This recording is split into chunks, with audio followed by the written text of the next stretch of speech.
66 degrees in Chicago at 10:45. WBBM, Chicago.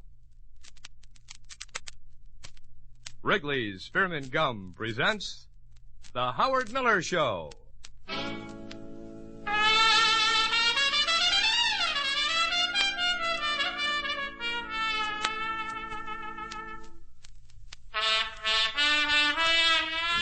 Now, here with music on records is Howard Miller. Thank you very much, Joe Foss. Hi, everyone. A spectacular day in the Middle West, and I understand from the New York area, where we're going to switch in just a moment for a charming young guest singer, Miss Toni Arden, that the weather on the East Coast is just as wonderful as it is on the West Coast. So while we haven't heard from the far West Coast yet, I presume that it's just as nice out there, and nature is sort of smiling down on all the world on this last day of April, the day before the flowers are supposed to pop up their pretty little yellow daffodil heads on tomorrow, which is May the 1st. Well, we have some music. We're here for Wrigley's Spearmint Chewing Gum, as you know, and I'll repeat again that in just a moment we're going to switch to Alan Dick's Restaurant on West 54th Street to pick up the voice and the charming sounds of one Miss Toni Arden, who for long since has been identified with the top record company, Decca, and who has had tremendous successes in all the great theaters and nightclubs from coast to coast.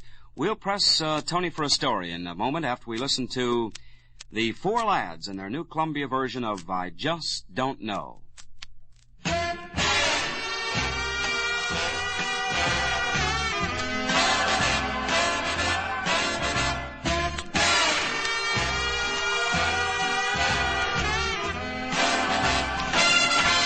I just don't know.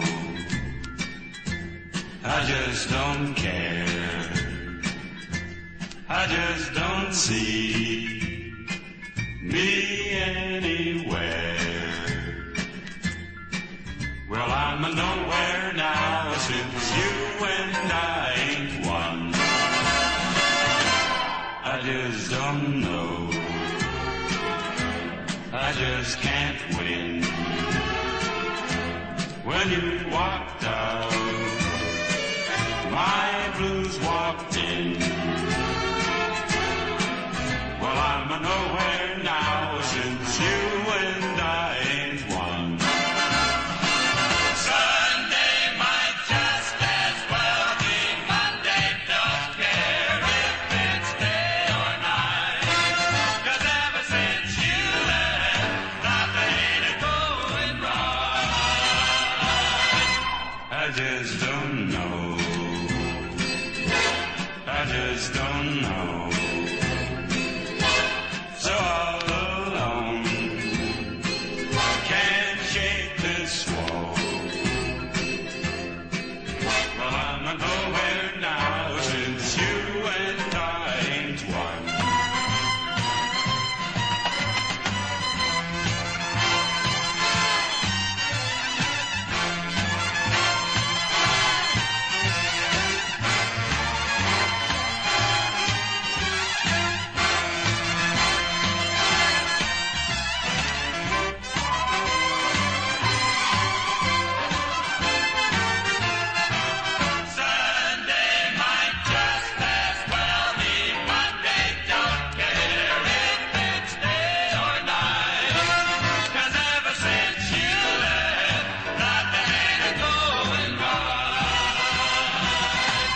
I just don't know. So all alone, can't shake this wall. Well, I'm a nowhere now since you and I ain't one. You and I ain't. You and I ain't. You and I ain't. You and I ain't one.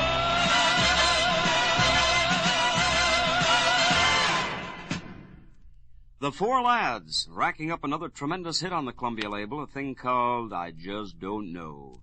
Oh, those kids do a spectacular job. It's an altogether different change of pace for them, but they come off sounding just as fine, sparkling as they always do.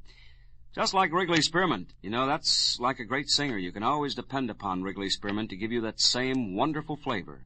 The spearmint flavor that makes chewing such a delightful occupation for everybody, regardless of what your real job is. So why don't you make it your avocation, if not your vocation? Just be a gum chewer. And I'll tell you, you'll pass away a lot of hours of the day in a perfectly relaxed state, just the way you should be. And now that the spring is here, of course, the youngsters are going to get out more for play, and they're going to come in with those hungry little appetites. And I know you mothers are frequently concerned about giving them food when they ask for it between meals. Let me make a suggestion. When the youngsters come in with those ravenous appetites from playing out in the playgrounds and ask for something to eat, why don't you give them a stick of Wrigley Spearmint chewing gum? You see, that'll satisfy them because it's good and it's flavorful, and yet it'll never spoil their appetites. You can give them just as much gum as they want. And I think it's a nice way, too, to sort of content the little youngsters before the spinach and the meat and potatoes actually come to the dinner table. So you sort of keep in mind, Mother, and when it's convenient for you to do so, we don't expect you to run out and get our product right away, but the next time you shop, when it is convenient, conducive to your shopping pleasure, you pick up a couple of packs of Wrigley Spearmint and try it on the kids. See if you don't agree with what I say, that it never spoils those precious little appetites, but it'll give them the contentment and the satisfaction they want between meals. But you just make certain that it's Wrigley Spearmint now. Don't forget that. In the meantime, don't forget that our guest is Toni Arden, and before I do, let's switch to New York, to Alan Dick's restaurant. And how are you, Miss Toni Arden? I'm feeling very well, Howard, and how are you? Gee, I'm just great. How can you be otherwise with this weather, huh? Oh, isn't it beautiful? I just loved walking down Broadway today. Tell me about really Broadway this hour of the day. Is it hustle and bustle, a lot of excitement? Oh, well, I imagine so. You know, people are running around and all looking so lovely today with the beautiful sunshine and everything. Sure, the girls can wear their pastel shades. Yes. Toni, we who live away from New York City always hear about the constant bustle that exists in the big city. Do you honestly feel, and you're a well-traveled young lady because of your show appearances, that Yes. New York is really any different than any other city in the course of a business day? Oh, I believe it is, Howard, quite a bit. How is it different? Well, I'll tell you, in one day, with my schedule particularly, I find that I can cover at least 6 to 7 appointments. Uh-huh. And you just have to dash from the east to the west or from the north to the south. Is that crosstown traffic pretty tough in New York? Oh, it's pretty rough, yes. And at certain hours, it's very, very rough. That's the time that you like to just sort of stay in bed. That's right. When that's going on. Toni, I know that sometime next week you'll be leaving for the Fontainebleau Hotel in Miami, Florida to take up your semi-annual engagement there. It's about twice a year you go down to the Florida spot, isn't it? Yes, that's right, Howard. I'll be opening there May 7th for 1 week. And I'm really looking forward to it a great deal. I always do. It's my 3rd year back at the Fontainebleau. And, I have a whole new act, and I'm just dying to do it. Well, now, Toni, does that pose a hardship when you go to the same spot every year? Naturally, the clientele is similar from year to year. Does that mean that you have to create an all-new act and new gowns, new everything? Yes, that's right, Howard. But I'll tell you what the people seem to want to hear a great deal are songs that you're very familiar with. For instance, if I ever dared come back to Sorrento... They wouldn't pay their check. Probably. I don't blame them. That's the one song they always want to hear, and I always try to add several of the up-and-coming tunes or things that are on the hit parade at the moment. And I'm going to add the Mama Look at Boo Boo because it's a little calypso thing, and I think that people seem to like it quite a bit today. Oh, there's no doubt that's the growing trend. And, of course, down there where they're adjacent to the islands, where, of course, calypso was born, it becomes twice as significant. Oh, yes. Toni, what about the business of gowns? Now, for you girls, this is one of the most expensive parts of your entire business, isn't it? Oh, keeping it is. yourself well-groomed and well-gowned. Oh, it's very expensive. How many gowns do you have to carry to a spot like in Miami for your show appearances? Well, at the Fontainebleau, since it's 1 week, Howard, I generally take about 4 gowns with me. And I change, of course, for the first show and the second show. There were only 2 shows a night. Uh-huh. And I wear a different style each show. Sometimes I wear what they refer to as a tight gown, a slinky gown. And sometimes I wear a bouffant. That means a big wide thing. Yeah, the ones with the very tight bodice and a large skirt. Uh-huh. Now, I have seen the gowns that you girls wear on stage when I've made appearances with girl singers, and it seems to me that you have about 19 petticoats on. What is the occasion for this? Is that just to hold the skirt out so it is bouffant? Well, it gives the dress more of an important look on stage, Howard. It gives it sort of a picturesque look, and it holds well on the body. It holds a lot stronger. Uh-huh. Now, who do you find it is that demands of you these beautiful gowns? Is it the men in the audience or the women? Well, do the women copy these styles? What is their appreciation? Why is it appreciated? Well, I'll tell you what happened to me the first time I played at the Fontainebleau, Howard. I wore a very beautiful lilac gown with a lot of just hand-beaded throughout the dress.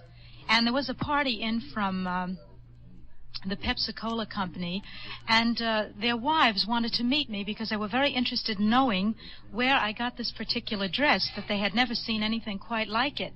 And they recognized that the work on the dress, throughout the entire dress, was all hand-beaded. Yes. Which takes months and months of work. Of course. And I told them that I have a Parisian designer who comes to New York, every couple of years.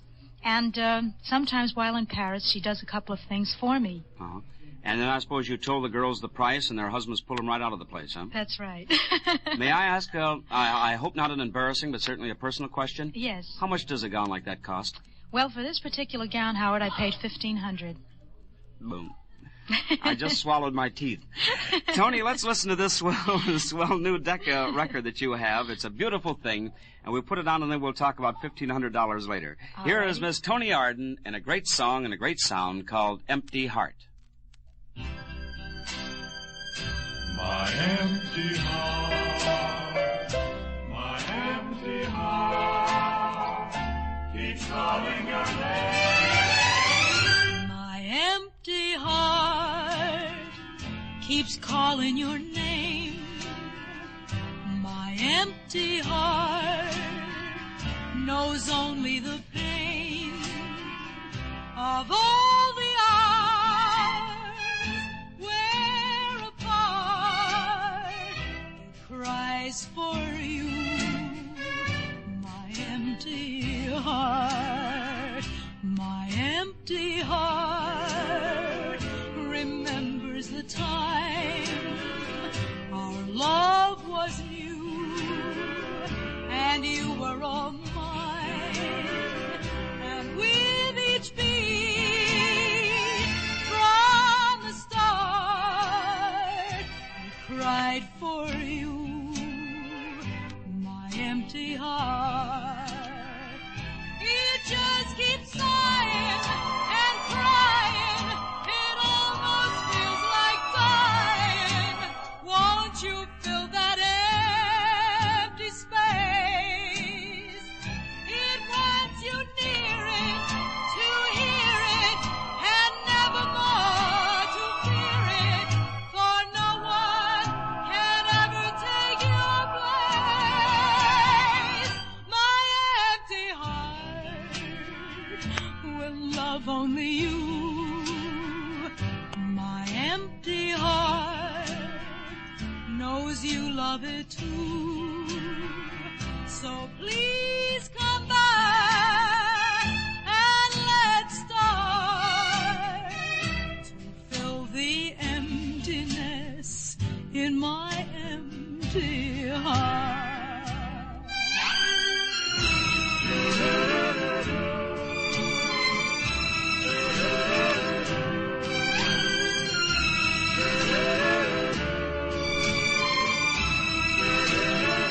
So please come back and let's start to fill the emptiness in my empty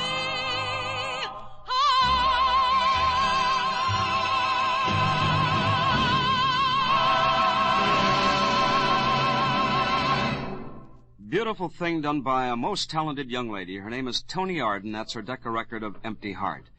$1,500. How many records do you have to sell to pay that bill? You have to sell quite a few, Howard, believe me. Toni, I wish I were going to be down at the Fontainebleau Hotel so that I could watch you. You're just majestical on stage, and I know that all the Florida people will love you the most. Thank you very much, Howard. I hope to be coming to Chicago again very soon. I hope so, dear, and we'll have a spaghetti dinner, because I know you're Pisano. Thank you, and give my love to your mom, Howard. I certainly will, and likewise back to your family. Thank you so much. Okay, dear. Bye-bye. Bye. That was Toni Arden, the brilliant young stylist of song for the Decca Record Company, speaking from Alan Dick's Restaurant on West 54th Street on our way down to Florida. And this is Howard Miller with a great big hunk of chewing gum in my mouth, and it's Wrigley Spearman saying, why don't you join me? Not only in the gum, but tomorrow morning on CBS. Until then, thanks for listening. Goodbye for now. Here's Joe Foss. This is the CBS Radio Network. WBBM FM, Chicago. Save 20% cash and carry at General Rug Cleaners.